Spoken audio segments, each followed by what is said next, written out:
سلام بچه چطور امیدوارم حال دلتون توپ و انرژی منفی ازتون دور باشه. آقا این ویدیو همونطور که تامنیل دیدین یه سری صحبت رو باید بکنم در مورد وضعیت تتلو. یه سری صحبتی که شما پشت پرده رو نمیدونید و من باخبرم. خب یه سری صحبت ها شده، حالا تو ادامه همه رو براتون توضیح میدم. برای این ویدیو دو دل بودم که بذارم یا نه، چون الان یه بحثی را افتاده در مورد تتلو که تتلو ویو داره و واقعا هم همینه. اسم تتلو مثل اسم پوتک، واقعا اسمش ویو میاره، ولی واقعا برای ویو، برای درآمد دلار که من اصلا چنلم مانیتایز نشده و کلی فاصله داره، برای ویو هم واقعا نیست. این فقط یه ویدیوه برای اینکه توضیح بدم یه سری چیزا که شما نمیدونید. برای همین لایک، کامنت، شیر، هیچ کدوم اینا نیازی نیست. یه ویدیو فقط برای اینکه بدونید پشت پرده چه خبره. خب آقا تتلو یه آرتیستیه، مثل باقی آرتیستا، مثل باقی رپرها، ولی سختی بیشتری کشیده. هممونم اینو میدونیم. تتلو برای امام رضا فکر کنم یه ترک داده بود، برای انرژی هسته‌ای یه ترک داده بود. یعنی اون اوایل هر کاری این بنده خدا کرده بود که مجوز رو بگیره. زحمتی که آرمین توی یه فیلم کشید برای مجوز، تتلو شاید اون اوایل خیلی بیشتر تلاش کرد، ولی بهش ندادن و بعدش هم از کشور انداختنش بیرون، مجبور شد بره ترکیه. حالا ترکیه چجوری زندگی کرده؟ شما خونش رو دیدین، درسته خونش یه خونه درست حسابی بوده، ولی شما طرز برخورد با تتلو رو ندیدین. تتلو اونجا نه پاسپورتی داشته،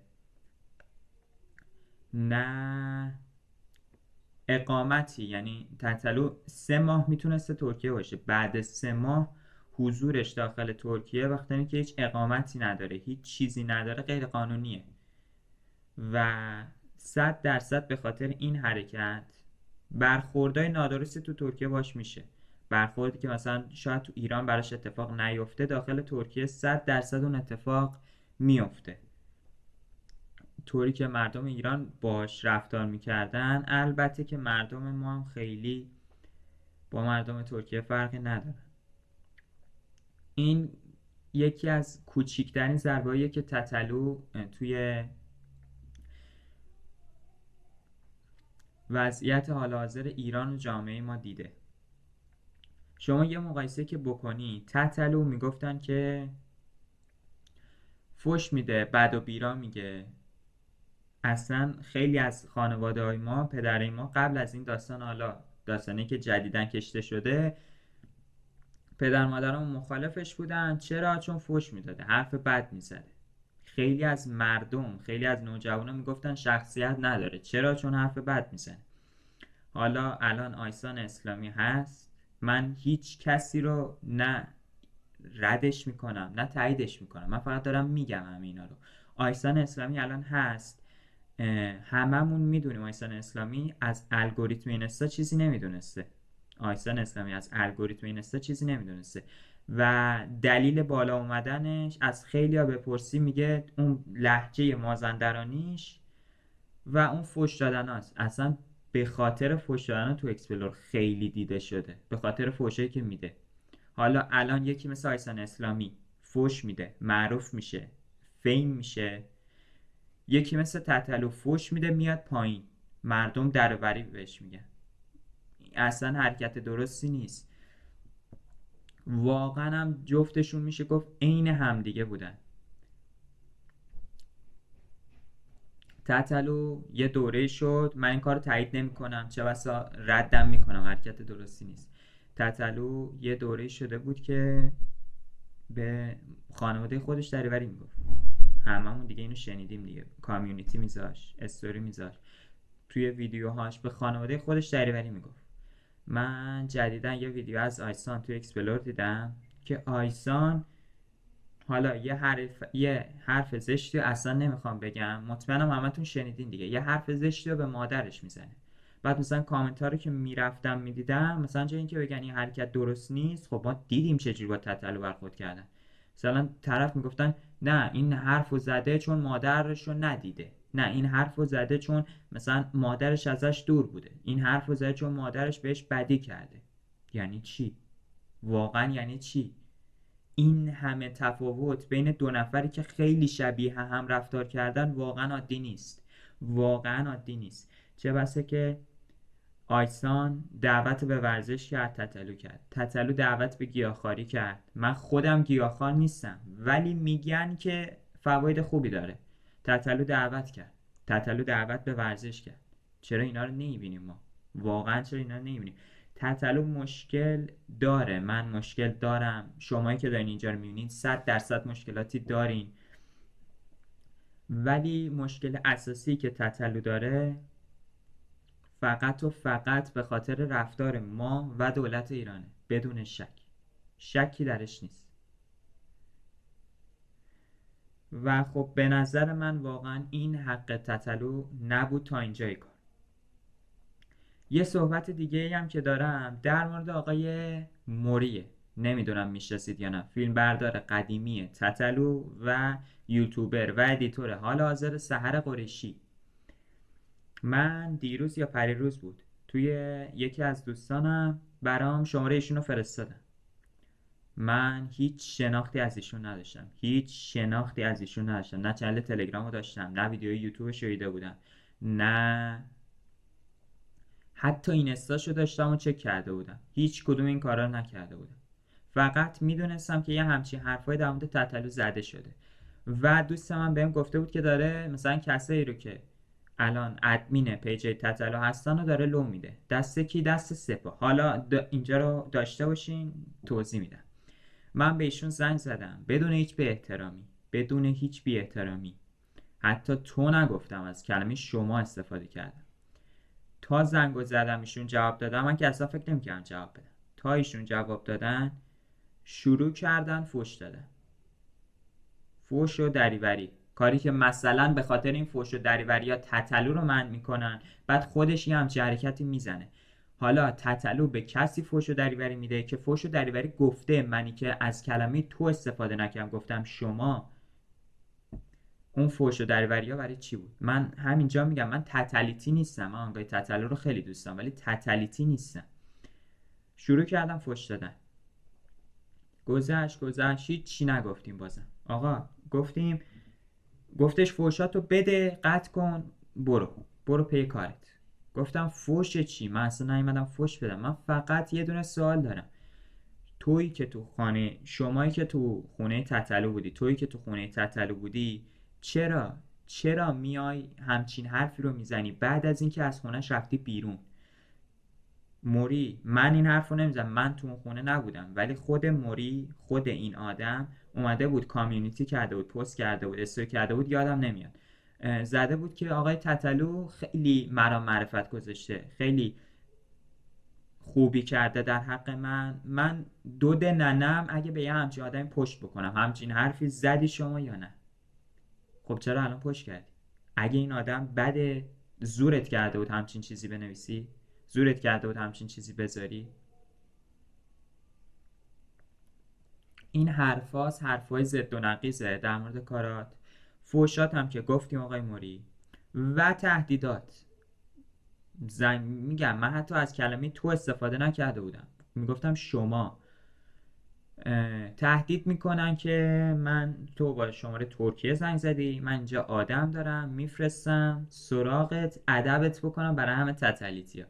اول از همه میگم من بازم میگم تتلیتی نیستم، ولی خب میخواستی منو ادب بکنی، شمارمو که داری، چهرمو الان داری دیگه، راحت‌تر میتونی ادبم بکنی دیگه. اگر آدرسی هم میخوای اینستا میذارم این پایین، یه دایرکت بدی آدرسمو بهت میدم اگر بحث ادب کردنه.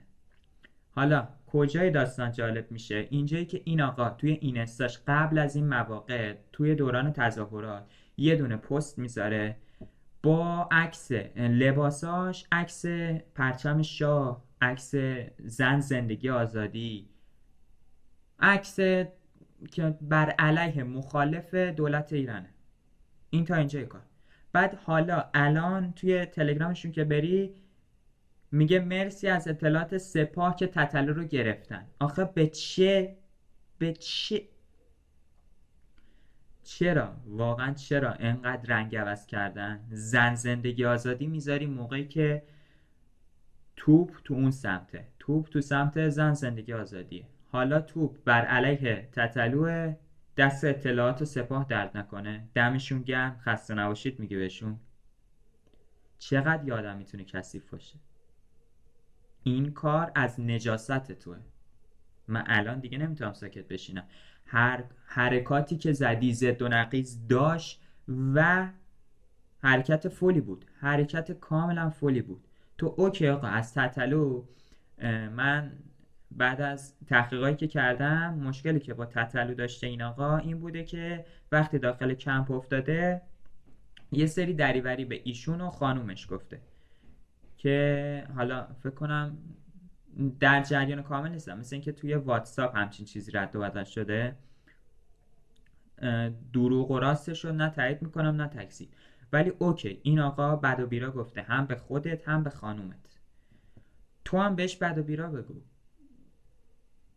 چرا براش آرزوی مرگ میکنی؟ یا چرا میگی دست اطلاعات؟ اصلا چه ربطی به اطلاعات سپاه داره؟ چرا میری پشت دولت ایران؟ آقا با تتلو مشکل داری؟ چرا میری پشت دولت ایران؟ تتلو چه ربطی به دولت ایران داره؟ تو مگه نگفتی زن زندگی آزادی؟ تو مگه لباست عکس پرچم شاه نبود، عکس شیر و خورشید نبود؟ حالا میری تشکر میکنی از اطلاعات و سپاه؟ عکس تتلیتی ها رو میذاری که مردم نوجوان بچه مردم رو بگیرن؟ دلت خنک میشه دقیقا. تو چنلت عکس و پروف و شماره بچه مردم رو میذاری تا اطلاعات و سپاه بگیرتش. راحت میشی؟ عذاب وجدانت میخوابه؟ اون فوشایی که داده تموم میشه. چه ربطی به بچه مردم داره؟ اگر به هیت، اگر به فوشه، کلی فوش پشت سر پوتکه. الان هیتا پشت سر پوتکه. توی چنل‌های تلگرام که بری، چنل‌های اینستا که بری، فوش خار و مادر میدن به پوتک. پوتک بیاد پروفو بذاره، طرفو ادب بکنه که چی؟ به چه قیمتی؟ اینم در مورد تو. نمیخوام ویدیو خیلی طولانی بشه.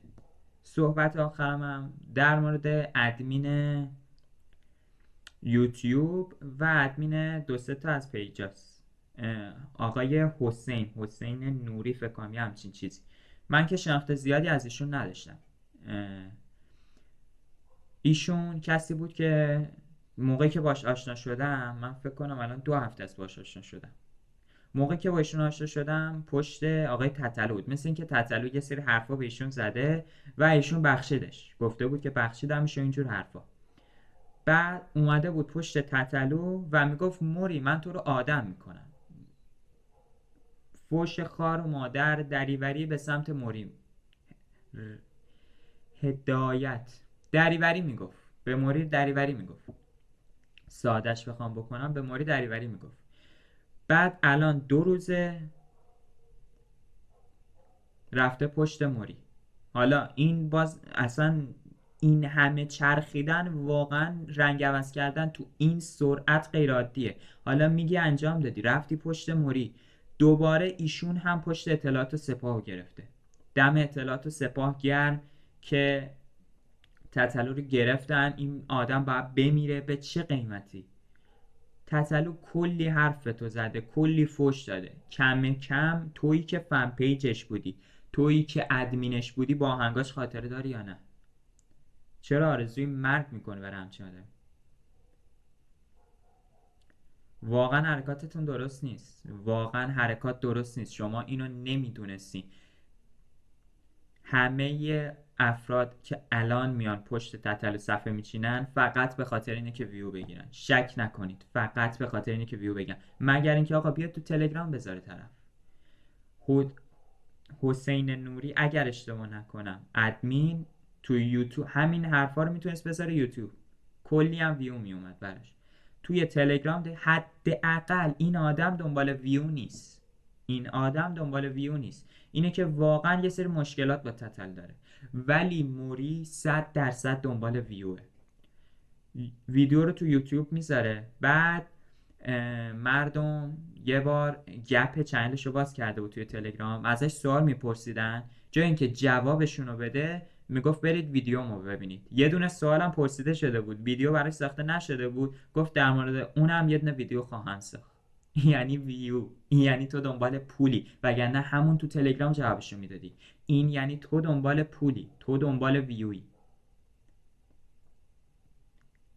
همین حرفم همین بود. واقعا نمیخواستم ویدیو طولانی شه، عذر میخوام، ولی حرفم واجب بود. الان چهرهمو که داری، شماره‌مو که داری، اینستا پیام بده، آدرسم برات بفرستم. میخوای آدم بفرستی منو آدم بکنن دیگه. دمتون گرم بچه که تا اینجا ویدیو رو دیدین. فقط این ویدیو برای این بود که توضیح بدم همچین آدمایی هستن. اگر مینید یه هیتی سریع میاد پشت یه آرتیست، بدونید برای ویوه، شک نکنید. آره من هنوز نمیگم نمیگم تتلو بهترینه، هیچ مشکلاتی نداره. تتلو هم مشکلات خاص خودشو داره، مثل من، مثل همه مشکلات خاص خودشو داره. شاید با هم مواد رو ترک بکنه، شاید نباید سمتشون بره. آره همه اینا درست، ولی نباید هیچ وقت برای یه آرتیست آرزوی مرگ بکنیم، یا حتی به واسطه یه تتلو بریم پشت دولت ایران. من اصلا اعصابم سر این به هم ریخته. تو با تتلو مشکل داری، چرا میری پشت دولت ایران؟ چرا میری پشت اطلاعات و سپاه؟ به چه قیمتی؟ دمتون گرم، حرف دیگه ای نمیزنم. مرسی که تا اینجا ویدیو رو دیدین. ویدیو دلی بود، من چنلم مانیتایز نشده که بخوام درآمد دلاری داشته باشم و واقعا هم دنبال ویو نیستم. نه نیازی به لایک برای این ویدیو، نه نیازی به کامنت، نه نیازی به شیر، نه نیازی به سابسکرایب به ویدیو. دمتون گرم. تا ویدیوی بعدی، تا آهنگ بعدی، چاکس.